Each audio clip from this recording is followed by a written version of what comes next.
Member of Lalatau.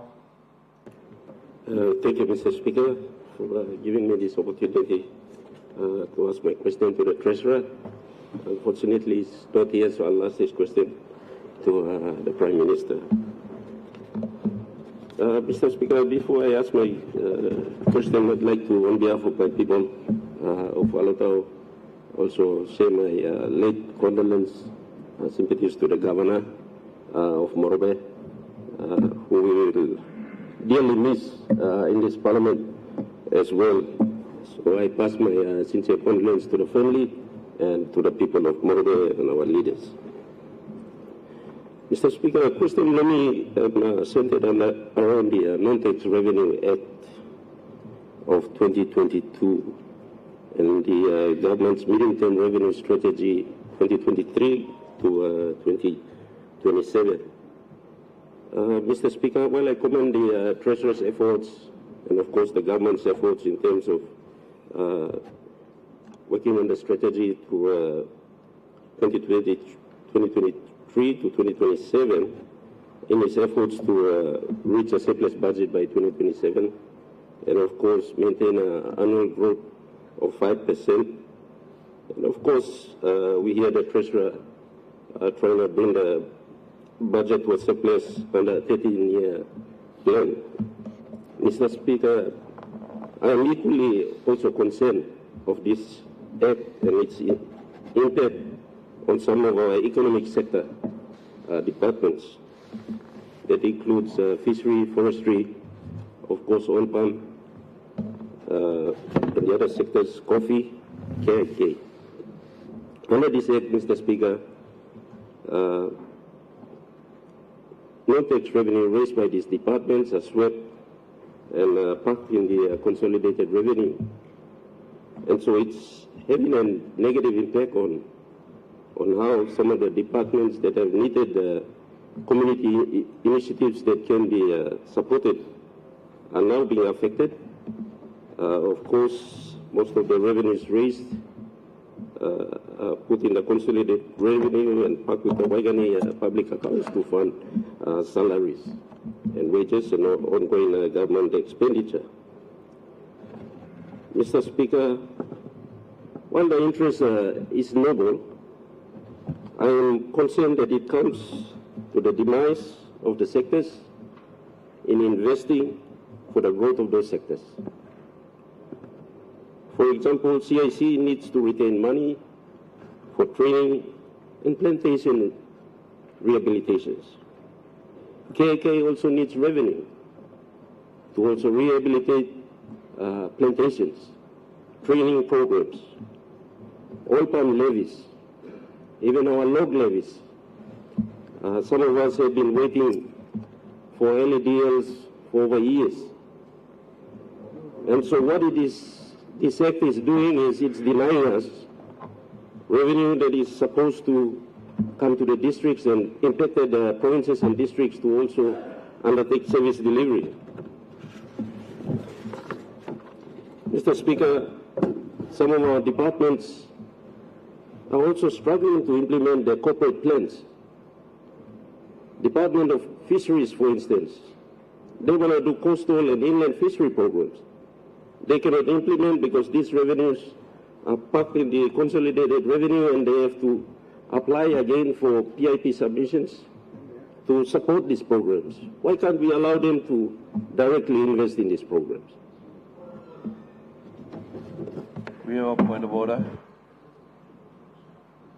Thank you, Mr. Speaker. Napa member go straight to ask a question now. I'm giving people a statement to us. Thank you, Mr. Speaker. Mr. Speaker, big and legal background, so Prime Minister can clearly legal law. Sorry, Speaker. Can I continue? I'll just dive straight into my questions. Mr. Speaker, can the government undertake a review of the NTRA Act 2022 that is saving a demise on our economic sector departments and statutory bodies?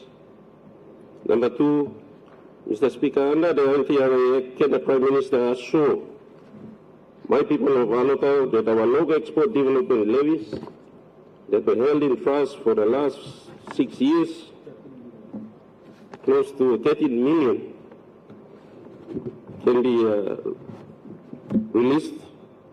And finally, Mr. Speaker, can the Prime Minister inform the people of Oro and Melembe, especially the district of Alotau as Oil Palm Development District, on the Oil Palm shares paid dividends that was paid in cash by New Britain Palm Oil when they procured these shares in 2010.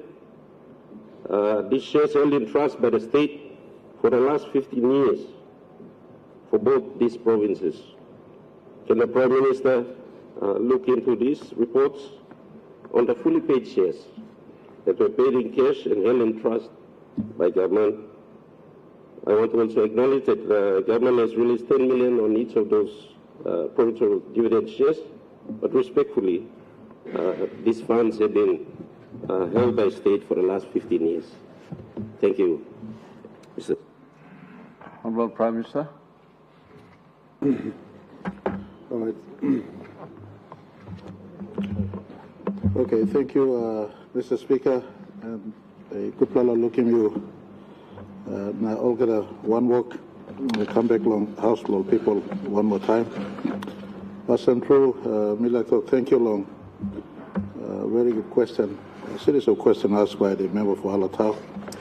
And before I get to answering these questions, I just want to say a big thank you to all members of Parliament as you all led in your district 50th anniversary occasions, or in your province's 50th anniversary occasions, and to the autonomous Bougainville government. We say thank you to 21 provinces and the Bougainville government, as well as all districts and our nation's capital, led by Governor Pakop, for wonderful 50th anniversary celebrations.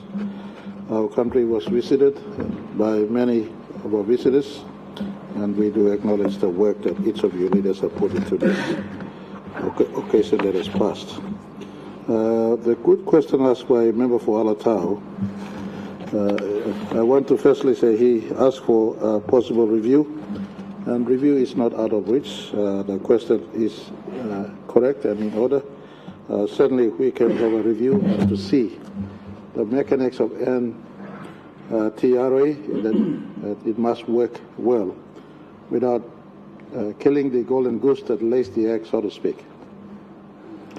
The rationale of NTR coming on board, Mr. Speaker, was such where many of the boards, they are not open for public scrutiny except through cabinet.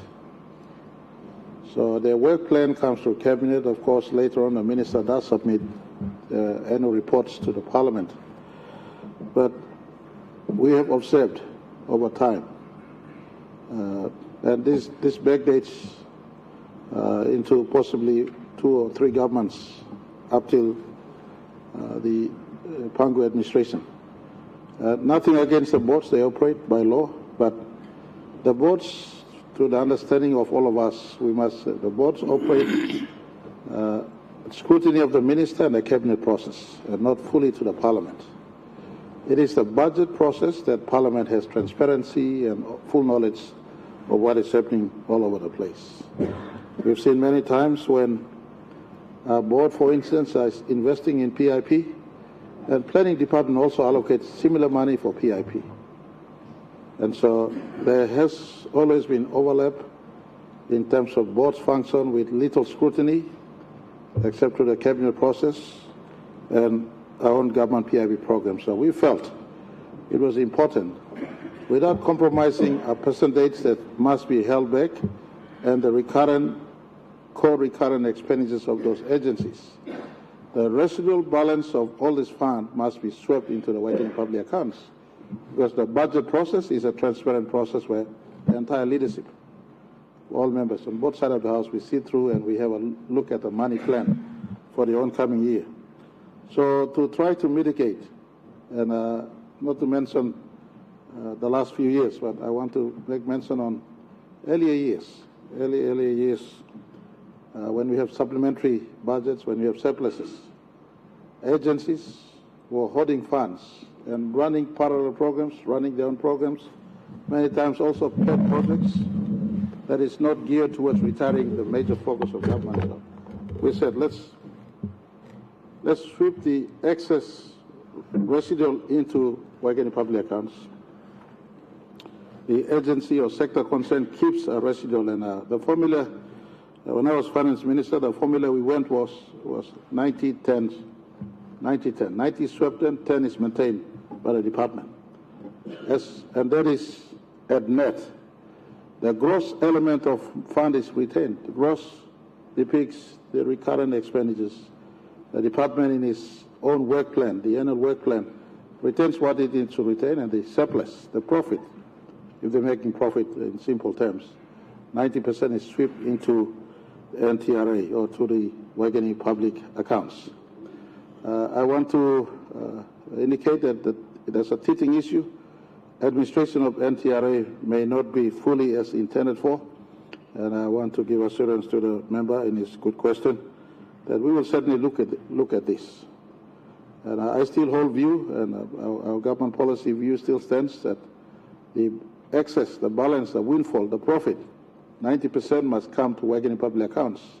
It's not only in the statutory bodies like fisheries and forestry and the agriculture sector agencies, also for the Kumul companies, Kumul Mineral, Kumul Petroleum. They must support in the first instance the budget support of Waigani public accounts, the residual to keep those companies or those statutory bodies running is maintained. I want to give assurance that an NTR review is being undertaken. In fact, and for us to really finalize this so that we don't kill the golden goose that lays the egg. It is still laying the egg, but the windfalls not kept at the board. Supermajority at 90% comes to Waigani public accounts, support the national development agendas instead of controlled by boards at their own level, sometimes funding parallel programs, sometimes doing things without full scrutiny of the entire parliament, except themselves and the structure that they report to. So the intention was good and is good. It's just the administration of this intention to make sure we don't sabotage the sector concerned, the agencies concerned, the statutory body. They are at work. For instance, National Forestry Authority